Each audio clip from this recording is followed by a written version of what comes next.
மேலறை தியானம் ஜூலை மாதம் 30 வியாழக்கிழமை 2026 ஆண்டு. எழுதியிருப்பவர் பொப் லாவோஜ், நியூ ஜெர்சி, USA. தலைப்பு: நேர்மையுள்ள ஒரு இருதயம். வாசிக்க வேண்டிய வேத பகுதி எண்ணாகமம் 7ஆம் அதிகாரம் 10ஆம் வசனம் தொடங்கி 17ஆம் வசனம் வரை.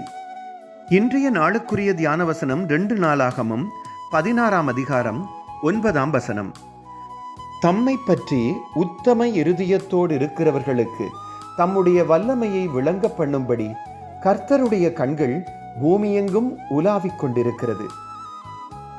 எண்ணாகமம் 7ஆம் அதிகாரம் எனக்கு விளங்காத ஒன்றாக இருந்தது. அது இறையியல் அதிகமானதோ அல்லது உணர்வு மிகுதியானதோ அல்ல.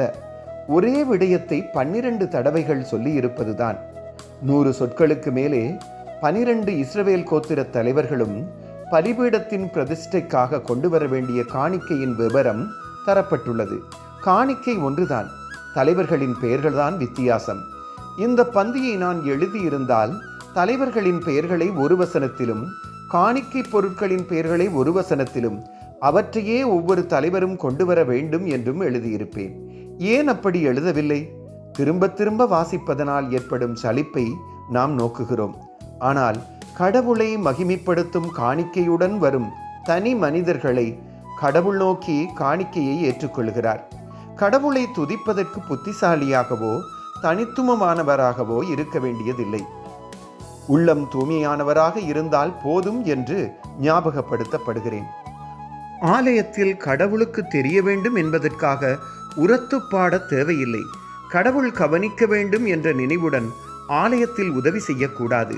எல்லாரும் காணிக்கை கொடுப்பதை அல்ல, எமது தாளந்துகள், எமது சேவை, துதிக்கும் உள்ளம் ஆகியவற்றை தமக்கு தருகிறார்களா என்பதையே கடவுள் பார்க்கிறார். ஜெபம். அன்பான கடவுளே, கையில் இருப்பது குறைவானாலும் உள்ளம் தூய்மையானதாக இருக்க எம்மை வழி நடத்துங்கள். ஆமேன். இன்றைய நாளுக்குரிய சிந்தனை: கடவுள் சேவைக்கு தூய்மையான உள்ளம் போதுமானது. கர்த்தருடைய அன்பும் இரக்கமும் அவர் தரும் சமாதானமும் பாதுகாப்பும் இந்த நாளில் உங்கள் அனைவரோடும் கூட இருப்பதாக.